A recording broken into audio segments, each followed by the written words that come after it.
మెగాభిమానులు ఎంతో ఈగర్గా వెయిట్ చేస్తున్న పెద్ది వచ్చేసింది. ఈ పెద్ది ఎలా ఉందో చూద్దాం. కథగా చెప్పుకోవాలంటే మల్టీ టాలెంటెడ్ కలిగిన కూలి ఆటగాడు పెద్ది తన ఊరి సమస్య కోసం ఎంత దూరం వెళ్ళాడు, ఆ సమస్యని ఎలా పరిష్కరించాడు అన్నదే ఈ సినిమా కథ. ఇది రెగ్యులర్ కమర్షియల్ సినిమా కాదు. స్పోర్ట్స్ బ్యాక్ డ్రాప్ లో తెలుగులో చాలా అరుదుగా వచ్చే సినిమాల్లో ఇదొకటి. హీరోయిజాన్ని కాకుండా కథను నమ్ముకుని తీసిన సినిమా ఇది. కాకపోతే ఈ కథకి రామ్ చరణ్ చాలా పెద్ద ప్లస్ అయ్యాడు.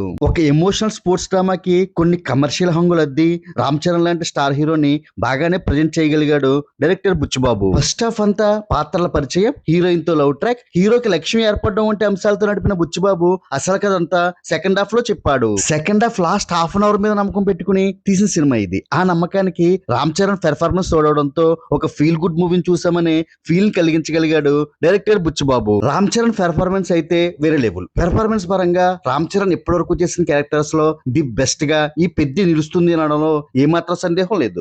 పెద్ది క్యారెక్టర్ లో రామ్ చరణ్ బాడీ ట్రాన్స్ఫర్మేషన్ కి, నటనకి మనం ఫిదా అవ్వాల్సిందే. అలా అని ఈ సినిమాలో లోపాలేమీ లేకుండా లేవు. ఈ సినిమాలో చాలా క్యారెక్టర్స్ ఉన్న ఒక్క జగపతి బాబు పాత్ర తప్ప మిగిలిన పాత్రలేమి పెద్దగా రిజిస్టర్ కాలేదు. ఆయా క్యారెక్టర్స్ కి ఇచ్చిన ట్రీట్మెంట్ కూడా సరిగా లేదు. జాహ్నవి కపూర్ పాత్ర కూడా అలానే అనిపించింది. హీరో హీరోయిన్ల మధ్య లవ్ ట్రాక్ అసలు చూపించకుండానే ఇద్దరిని ఒకటి చేయడం కొంచెం ఎబ్బెట్టిగా ఉంటుంది. దివ్యేంద్ర శర్మ క్యారెక్టర్ కూడా చివరిలో ఎందుకు మారిందో రీజనింగ్ ఉండదు. శివరాజ్ కుమార్ పాత్ర అయితే చివరిలో కనిపించదు. ఇలా బుచ్చిబాబు ఫోకస్ అంతా రామ్ చరణ్ మీదే పెట్టడం వల్ల మిగిలిన క్యారెక్టర్స్ మీద పెద్దగా శ్రద్ధ చూపించలేదేమో అనిపిస్తుంది. అలానే ఈ సినిమాకి ఐటమ్ సాంగ్ కూడా అవసరం లేదనిపించింది.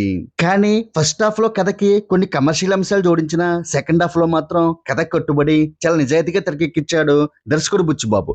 బుచ్చిబాబు రాసిన డైలాగ్స్ కూడా బాగా ఆకట్టుకున్నాయి. ఇక టెక్నికల్ గా చూస్తే A R Rahman songs and BGM చాలా బాగున్నాయి. రత్నవేల్ సినిమాటోగ్రఫీలో కొన్ని షార్ట్స్ అయితే అద్భుతంగా అనిపించాయి. టోటల్ గా ఈ సినిమా ఎలా ఉంది అంటే చిన్న చిన్న లోపాలున్న ఒక రెగ్యులర్ కమర్షియల్ సినిమాని కాకుండా ఒక ఎమోషనల్ స్పోర్ట్స్ డ్రామాని, ఒక సరికొత్త రామ్ చరణ్ ని చూడాలనుకునే ప్రేక్షకులకు ఈ సినిమా తప్పకుండా నచ్చుతుంది. Ram Charan one man show చేసిన ఈ సినిమా మీకు ఎలా అనిపించిందో కామెంట్ చేయండి. Like, share and subscribe cine master.